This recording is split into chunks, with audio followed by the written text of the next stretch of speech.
Tom Halleck.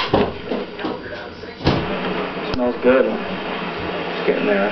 On a day when most of his classmates are out enjoying their spring break vacation, Nate Casey is hard at work at his sugar shack. Starting to sheet. Stoking his evaporator with firewood every few minutes to keep the temperature just right. Getting close. Nate is keeping a close eye on this boiling sap that he's carefully turning into a fresh batch of maple syrup. I just fell in love with making syrup and got the bug, I guess. To hear his mother Nancy tell it, it all started back in the 3rd grade when Nate missed a class field trip to Parker's Maple Farm in West Shazy. That was what started it, was the field trip. He missed that, and he really wanted to go to that field trip. So Nate's dad helped him tap 5 trees near their home in Saranac, and he made syrup using a turkey cooker in the garage. It was just the beginning. He's got the bug. He's got the sugar and bug. I started with 5 taps. Now we're close to 2,000. We had a good run in the buckets today. Now at 16, Nate is juggling classes at Saranac Central High School and work several hours a day collecting and boiling sap. A lot of work. It's a real-life lesson in time management. Homework is I try to get it done in school, but a little bit I try to bring it out here and kind of do it if I have time. And if not, then I just stay up late and do it. Try to keep my grades up. It's taken a huge commitment. Nate actually sold his snowmobile and 4-wheeler to buy equipment. I got rid of my 4-wheeler, go-kart, and a few other things just to buy an old evaporator. Then came this newer, bigger one 2 years ago, along with a vacuum pump and miles of tubing to help draw more sap from the trees. And new this year, this high-tech piece of equipment that's saving a lot of time and effort. It's a reverse osmosis machine. It takes the water out of the sap, and it can take up to 50 to 75% of the water out. So cuts the time in half for boiling and a lot less wood and labor. Before, it would take up to 14 hours to make a single gallon of syrup. Now Nate can produce up to 5 gallons every hour.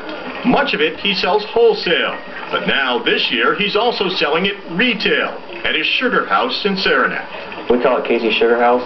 And just as he has for the past couple of years, all of the profit is going right back into the business. Right back into it, adding on and getting new equipment. This year has been a good one. Pull right up to the top. Wow. Haven't seen buckets run like this in a few years. Pretty much double for syrup production. Nate has worked out a business plan that says if he can add another 3,000 taps and buy an even bigger evaporator, he can turn a profit in another 2 to 3 years.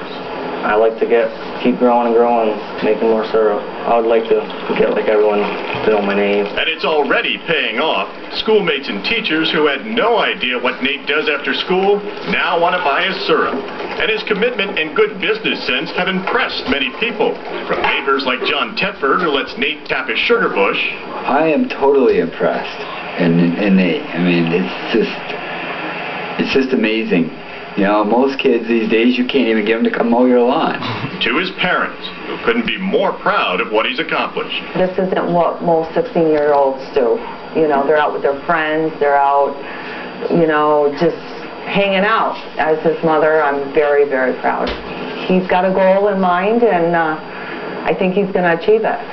And as far as other young entrepreneurs achieving their goals, Nate has some advice. Just find something interesting and go for it.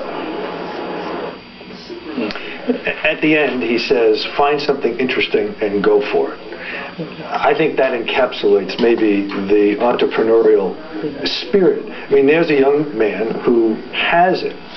Why? Why does that person have it and others don't? Any idea?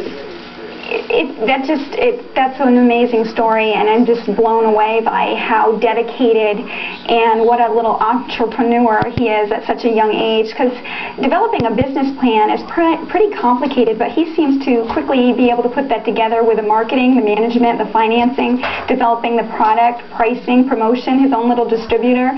So to do all that, I think that is unusual for a 16, but refreshing, and you know, it's just really amazing. This organizational skill that he seems to naturally have.